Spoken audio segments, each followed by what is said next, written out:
By the early 18th century, Mexican silver money already crossed oceans. But inside Casa de Moneda de Mexico, much of that global currency was still being made with techniques inherited from the 16th century. Metal was melted, tested, and shaped. Blanks were cut and adjusted. Then workers struck them with hammers, one blow at a time. The process could produce reliable silver. It could not always produce identical coins. An irregular edge created an opportunity. A person might shave away a small amount of silver before passing the coin to someone else. If the removal was careful, the coin could continue circulating while its owner accumulated the clippings. To the Spanish crown, uneven money, privately controlled offices, and lost silver were parts of the same problem. Reform required new laws, new administrators, new buildings, and new machines. The change began in Spain under the Bourbon dynasty. In 1718, the crown moved to cancel private concessions connected with minting. In 1728, it ordered the reforms extended toward the American mints. The ordinances of Casa, approved in 1730, defined a more centralized system. The crown intended to buy silver directly from those who brought it to the mint. Finished coin would belong to the royal treasury. Officials would increasingly serve as administrators rather than private owners of hereditary privileges. This was not a single decree that transformed the mint overnight. It was a staged struggle lasting decades. Some private contracts survived. New regulations had to be adapted to Mexico. A specific set of operating rules appeared in 1750. Official histories sometimes use 1753 as the point when direct royal administration was consolidated. But the decisive technical break came earlier. The reformers called it the Nueva Planta, the new establishment. At its center was Nicolas Peinado y Valenzuela, an engineer and minting expert sent from Spain. Peinado arrived in Mexico in 1730.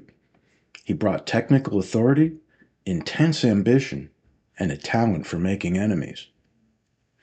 The old hammer process would give way to a connected production line. Cast metal became long bars or strips. Rolling mills flattened those strips to a controlled thickness. Cutting machines punched out circular blanks. Other equipment adjusted their size and edge. A corded or lettered edge made missing metal easier to detect. Finally, a large screw press, known as a volante or a balancin, forced the design into the blank with controlled pressure. The press required a team. Workers pulled weighted arms to spin the screw. Another worker positioned and removed each blank. Hands moved near crushing force. Timing mattered. Fatigue mattered. A mistake could injure the operator or ruin the coin. Machines promised regularity, but they did not eliminate skill. They reorganized it. The mint needed founders, carpenters, blacksmiths, machinists, turners, die engravers, and workers trained for newly divided tasks. Equipment shipped from Spain did not simply arrive and work. Historian Felipe Castro Gutierrez found complaints from Mexico that imported machines were damaged, badly made, or needlessly expensive. Local officers argued that presses costing thousands of pesos in Spain could have been built more cheaply and at better quality in Mexico. Technology moved across the Atlantic, but it was repaired, adapted, and sometimes challenged by local knowledge. Peinado confronted resistance from several directions. Older officers had lost authority. Workers feared losing income. Capateses, coiners, and braceje workers were paid in ways tied to production. When Penilo employed outsiders, established workers protested. In October 1732, they formally objected that their livelihood was at stake. They were ordered to accept the new rules. A month later, conflict became physical. On November 29, 1732, Penalo argued with a carpenter about a component for one of the mills. According to the surviving case, Penalo struck the man with his cane and threatened a severe beating. 12 carpenters stopped work. They went to the superintendent and explained that they would rather abandon the job than expose themselves to humiliation and violence. They claimed other workers had also been beaten. The superintendent ordered them to return, but promised that any correction would be imposed without physical abuse. Castro describes the episode as what may have been the first strike in the mint's history. The machines that made uniform coins were installed through deeply unequal relations between experts, officials, contractors, and workers. By 1732, the new equipment was producing a new silver coin. Collectors call it the Columnario. English speakers often call it the pillar dollar. One side carried the royal arms. The other presented two hemispheres between the crowned pillars of Hercules rising above stylized waves. A banner carried the motto Plus Ultra, farther beyond. The design turned a trade coin into a statement about imperial reach, yet its commercial power still depended on metal and manufacture. Its circular form, consistent dimensions, recognizable edge, and dependable fineness made inspection easier. The edge did practical work. On an older, irregular coin, a small loss of silver could be difficult to identify. On a round columnario with continuous edge pattern, cutting away metal disturbed a visible security feature. The standardized images also made the type recognizable across languages. A user might identify the two pillars and globes without reading every Latin abbreviation. Imperial imagery became a form of commercial branding. The columnario did not succeed because every user admired the empire it represented. It succeeded because repeated transactions taught people that others recognized the type and valued its silver. Political design became internationally useful through a chain of practical acceptance. It became one of the most trusted silver coins in international trade. Uniformity also increased the mint's scale. By the beginning of the 19th century, observers described a vast industrial establishment with rolling equipment, cutting machines, presses, furnaces, animals providing mechanical power, and workers moving metal from room to room. That scale changed daily life. Under the mechanized system, work became more specialized and repetitive. One person might perform the same movement thousands of times. Some workers were paid a daily wage. Others were paid according to the amount they processed. Payment by task encouraged speed. Administrators liked it because it tracked cost output. Workers liked the possibility of earning more. But speed could reduce quality and increase danger. Employment was not always stable. Permanent workers had a better chance of receiving assignments. Substitutes could be sent home when there was not enough metal. A worker paid by the day earned nothing on a day without work. Late 18th century records show a sharp wage hierarchy. Some foundry workers earned 4 reals a day. Assistants and bellows workers could earn 2. Skilled workers in whitening, annealing, rolling, or blacksmithing might receive 6, 8, or in some cases 10 reals. Workers paid by task could bear the cost of their own tools.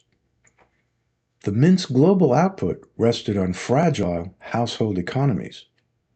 It also reshaped the economy beyond the mint's walls. The enlarged factory consumed timber, charcoal, copper, iron, tools, carts, animals, building materials, food, and repair services.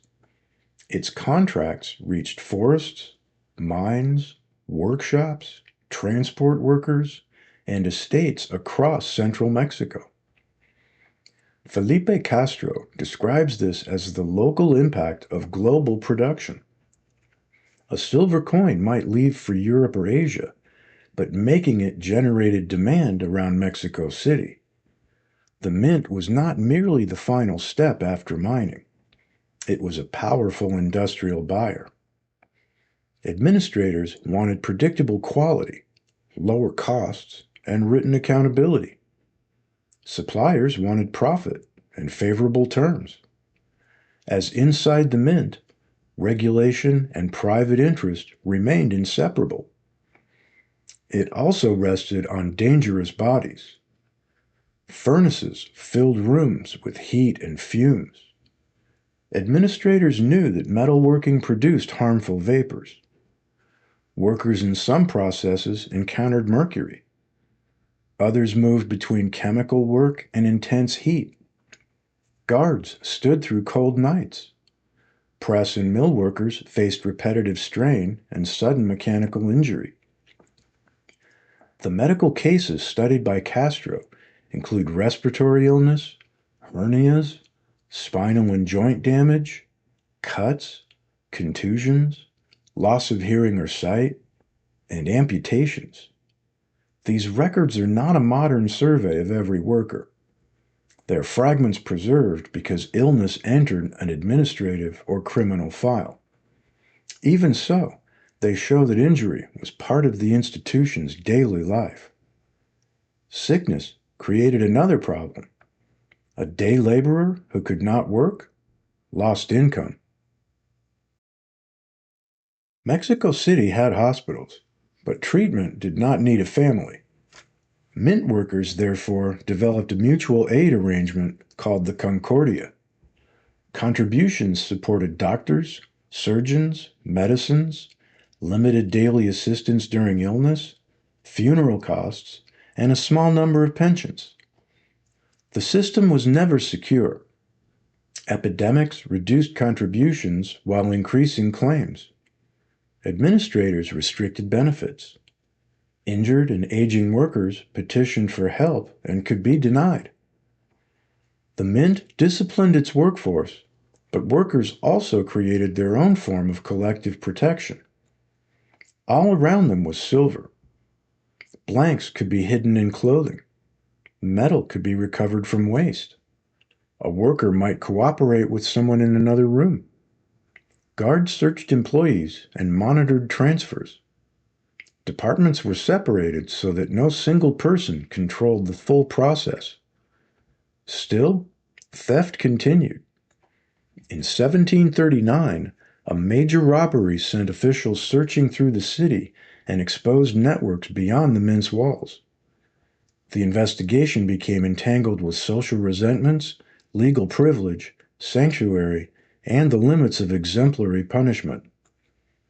Security was not separate from production. It shaped the building, the jobs, the records, and the movement of every worker. Meanwhile, the crown continued to change the coin. In 1771, it ordered a new design featuring the monarch's portrait. Behind the improved appearance lay a secret policy. The silver standard was reduced from approximately 916.66 to 902.77 thousandths. Bust coins appeared in 1772. The more technically controlled coin contained less silver. This was not an independent fraud by the Mexico Mint. It was royal policy. The institution that existed to certify fineness also had to obey a secret command to lower it. Coinage was measurement. but it was also politics. It was art as well. Every design began in the hand of an engraver. A die had to be cut in reverse and in relief, strong enough to strike thousands of pieces while preserving a recognizable portrait, emblem, date, and legend. In 1778, Spanish engraver Geronimo Antonio Gil arrived to lead the mint's engraving work. In 1781, he organized a provisional school of engraving and drawing. A royal charter formalized the project in 1783 and it officially opened in 1785 as the Academy of San Carlos. One of the great art institutions of the Americas grew from the mint's need for better dies. The Academy trained artists in drawing, engraving, sculpture, painting, and architecture. It began with the mint before moving to its own building in 1791. Its influence would reach far beyond money. By the end of the 18th century, Casa de Moneda de Mexico had become a royal factory of remarkable scale. It combined scientific testing, mechanical production, controlled imagery, specialized labor, and global distribution. Then, in 1810, political war reached the silver routes. Mines were abandoned. Roads became dangerous. Regional authorities began making their own money. The centralized mint of empire was about to become a nation of mints.